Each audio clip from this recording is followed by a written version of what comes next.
She made history at Wimbledon. Then Washington threw her a curveball. A 21-year-old from Quezon City just did something no Filipino has ever done in the history of tennis. She walked onto center court at Wimbledon and didn't stop until she'd knocked out a defending champion in front of the entire world. Arenas back home sold out just to watch her play on a screen. The president of her country gave her a personal citation. Nike built a table around her national flower. And a tennis legend, a 7-time Grand Slam champion, looked at this rookie and said, "I want to play doubles with you." That's the story everyone thinks they know. But stay with me, because what happened next, just this weekend in Washington, D.C., is the part almost nobody saw coming. A plan that was announced, celebrated, and practiced for days quietly fell apart before a single ball was served. And by the end of this video, you'll understand exactly why, what it means for her career, and why one of the biggest names in tennis just called this the start of a real movement. The suspense hook. Here's the question we're going to answer today. How does a player ranked outside the world's top 25 end up being talked about by presidents, podcast legends, and Grand Slam champions in the same breath? And more importantly, what really happened between her and Venus Williams in the 48 hours before the Washington draw came out? Because the official announcements and the actual tournament draw tell two very different stories. Keep watching, because the twist in this one is very real, and it changes how the rest of her summer is going to play out. Before we get into it, if you're new here, this channel covers the biggest rising stories in tennis, the ones the mainstream highlights always seem to skip. If that sounds like your kind of thing, hit subscribe and turn on notifications, because this story is nowhere near finished, and you will not want to miss the next chapter. A nation waits up until 3 a.m. Let's rewind to where all of this actually began, because you can't understand what's happening in Washington without understanding what happened in London first. Her name is Alexandra Eala. Everyone just calls her Alex. She's 21 years old. She's from Quezon City in the Philippines, and 3 weeks ago she became the first Filipino player, man or woman, to reach the 4th round of Wimbledon in the Open era. Not just the furthest any Filipino woman had gone. The furthest any Filipino had gone, period. To get there, she didn't sneak through a weak draw. She beat Renata Zarazua in the first round. She came back from a set down to dismantle Maya Joint in the second. And then on center court, in front of a crowd that had no idea what was about to happen, she took down Iga Swiatek, the defending Wimbledon champion, a 6-time Grand Slam winner, in straight sets. Try to sit with that for a second. A player who grew up training on a cracked, makeshift court, who once said her early years were spent shuffling between neighborhood courts just to get enough practice time, just beat one of the most dominant players of her generation on the biggest stage in tennis. Eala herself put it best when she talked about what that win meant next to the resumes of the legends she shares a sport with. She admitted it felt almost small compared to what a Serena or a Venus Williams has accomplished, and then she explained why it wasn't small at all for her. Growing up in the Philippines with her mother and grandfather coaching her after school, in worn-out socks on courts that weren't built for champions, that context is what turned a 4th-round finish into something that stopped a country in its tracks. She eventually lost that 4th-round match to Italy's Jasmine Paolini in 3 tight sets, 4-6, 6-4, 3-6. But losing didn't matter anymore. She'd already rewritten the history books. She left center court to a standing ovation, took a long moment to acknowledge the crowd with her hands shaped into a heart, and walked off as the tournament's new favorite underdog story. And here's a detail worth sitting with, because it tells you everything about how she thinks. Reporters asked her about the young girls back home who now want to be the next Alex Eala. Her response wasn't what you'd expect from a 21-year-old suddenly living her dream. She said she doesn't want anyone to look at her and want to be the next her. She wants them to look at her and decide they want to be the first version of themselves. That's not the kind of answer you rehearse. That's the kind of answer that comes from someone who has actually thought about what her platform means. The homecoming nobody expected. While Eala was still riding the emotional high of Wimbledon, something happened back in Manila that turned this from a sports story into a full national moment. She flew home, and instead of a quiet return, she was greeted like a head of state. President Ferdinand Marcos Jr. hosted a homecoming reception for her at Malacanang Palace, and by every account from the people in that room, the President of the Philippines was, in his own words, gushing like a genuine fan. He handed her a presidential citation, honoring her as the first Filipina to reach that level of success on the international tennis circuit. And then he said something that landed with the entire country. He told her that she'd brought pride to the Philippines, not only through her success, but through the grace she carried it with. He told her that the way she plays and the way she carries herself reminds the nation of the best qualities Filipinos have to offer. Eala, who has said in the past that public speaking has never made her nervous, admitted that night was different.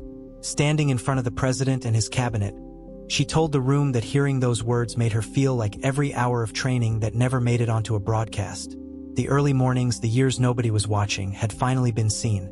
She closed her remarks with a promise, delivered partly in Tagalog, that she would keep carrying her country's flag with her wherever her career takes her next. That's not just a nice moment for a highlight reel. That's the emotional foundation for everything that happened next. Because when Eala boarded a plane for Washington, D.C. just days later, she wasn't just carrying a tennis bag. She was carrying the weight of a promise she'd made on national television, in front of her own president. Enter Venus Williams. Now here's where the story takes its first real turn. Because the Washington chapter of this summer didn't start in Washington. It started a month earlier on the grass courts of Germany. At the Bad Homburg Open in June, Eala paired up in doubles with none other than Venus Williams, a 7-time Grand Slam singles champion, a 14-time Grand Slam doubles champion, and one of the most influential athletes in the history of women's sports. On paper, it looked like a mismatch of eras. A 46-year-old icon who had already rewritten the record books, teaming with a 21-year-old who was still writing her first chapter. But it worked. The pair beat Alexandra Osborne and Catherine Harrison in straight sets to reach the quarterfinals before falling to a tougher, more experienced doubles team. The result barely mattered. What mattered was what came out of it. Eala later described the week as an incredible experience, saying Venus carried a rare mix of work ethic and humility that she wanted to absorb everything she could from. And Venus, by every account, felt exactly the same way about her. She posted about their week together, calling it simply the best partner she'd had. That mutual respect is what made the next announcement feel so natural. A few weeks later, the Mubadala Citi DC Open in Washington confirmed that Williams and Eala were doing it again. This time on American hard courts, at a WTA 500 event, with both of them also entered in the singles draw. The tournament's social media even branded it, calling them a dream team. The clip of their first joint practice session in Washington raced past 50,000 views in a matter of hours. For a moment, it looked like a perfect story. A living legend, mentoring the sport's most electric new face, on U.S. soil, days after that same young player had promised her president she'd keep making her country proud. 2 generations, 2 completely different journeys to the top. One net between them, the twist nobody saw coming. And this is exactly where the story most people are telling you stops. The practice videos, the dream team headlines, the warm, feel-good narrative of a legend passing the torch. But here's what actually happened next, and it's the part that barely made headlines outside of tennis circles. When the official Washington doubles draw was released just one day before the tournament began, tennis fans and journalists noticed something strange. Venus Williams wasn't listed alongside Eala at all. She was listed with a completely different partner, fellow American Diana Schneider. The announced dream team, the one that had been practicing together, the one the tournament itself had promoted, simply wasn't happening. Reporters on the ground were just as confused as everyone watching from home. One tennis journalist posted that the draw showed Williams paired with Schneider instead of her pre-announced partner, and admitted he was still trying to figure out what had happened. When Venus Williams was finally asked directly what happened to her doubles plans with Eala, she gave what can only be described as the most diplomatically vague answer possible. She said they'd had a great time playing together at Bad Homburg and were looking forward to doing it again, but it simply didn't work out this time. She left the door open for the future, but offered no real explanation for why the partnership collapsed just before the tournament began. No injury was announced. No scheduling conflict was confirmed. Just a quiet swap on an official draw sheet, days after both players had been smiling for cameras on the practice court together. So what does this mean for Eala heading into Washington? It means the storyline shifts entirely. Instead of splitting her focus between singles and a high-profile doubles run alongside a legend, she now walks into this tournament with total focus on singles and a first-round matchup that's a story in itself. She draws Zhang Qinwen of China, the 2024 Paris Olympic gold medalist, a player who has actually beaten Eala before, back at the 2022 Asian Games semifinal on the way to that Olympic gold. A lot has changed since then. Back then, Zhang was the rising star and Eala was the underdog.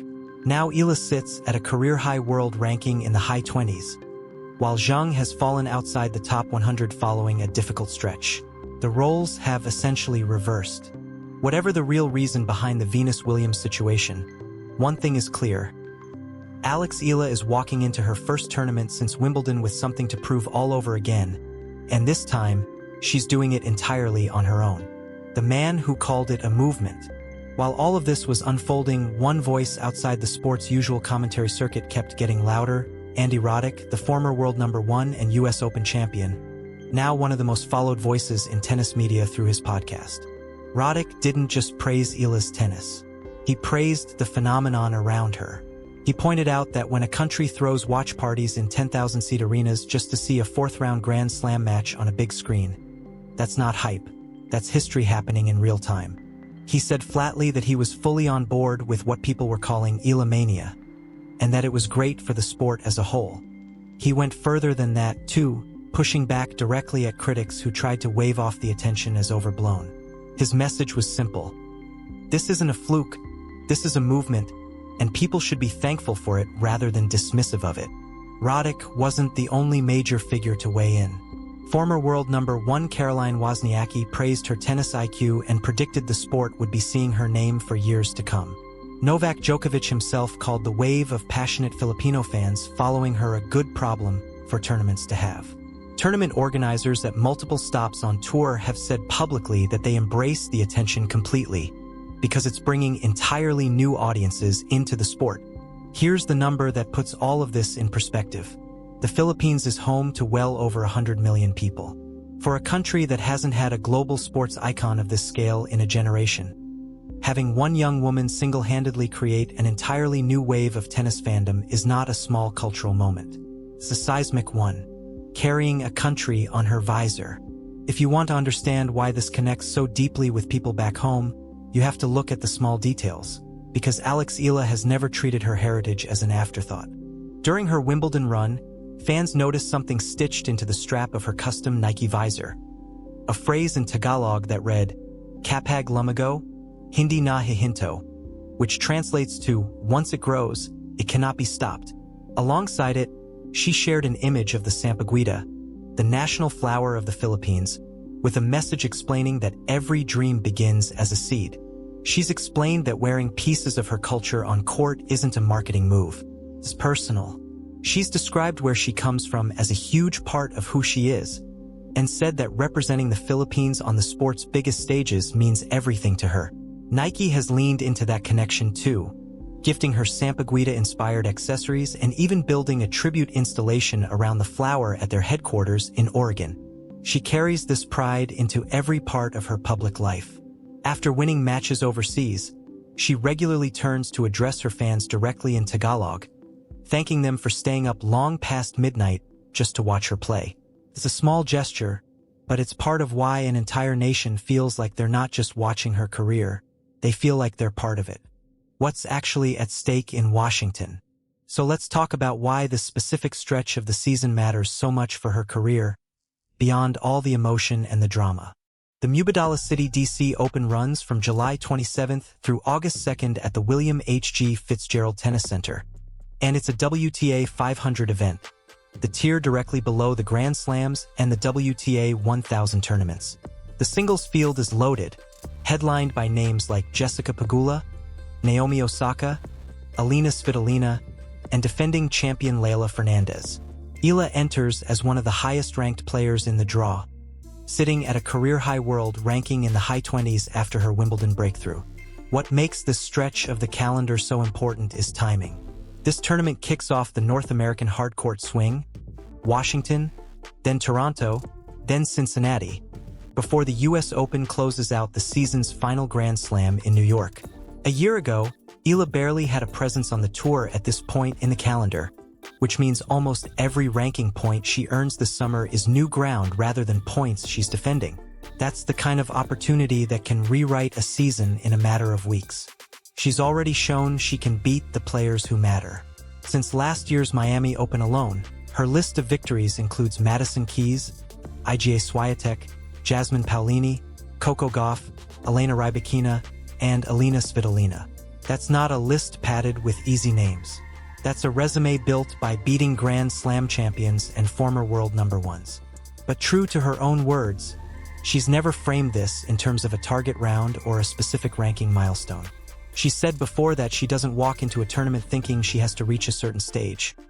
She takes it round by round, match by match, and tries to go as far as she possibly can. The chapter that's still being written. So here's where we land. A 21-year-old who 3 months ago was still fighting to secure spots in main draws is now being talked about by a sitting president, a Grand Slam legend, and one of the most respected voices in tennis media, all in the same breath. She carries her country's flag onto every court she steps on, quite literally stitched into her gear. And now, after a doubles partnership that was announced, celebrated, and then quietly fell apart just hours before the draw dropped, she's walking into Washington with a point to prove, entirely on her own terms. Whatever happens against Zhang Qinwen, whatever comes of the mystery around Venus Williams, one thing already feels certain. The Alex Eala story is not slowing down. If anything, this summer might be where it accelerates. If you enjoyed this deep dive, make sure you're subscribed and have notifications turned on, because we'll be tracking every twist of this North American hardcourt swing as it happens: Washington, Toronto, Cincinnati, and the road to the US Open.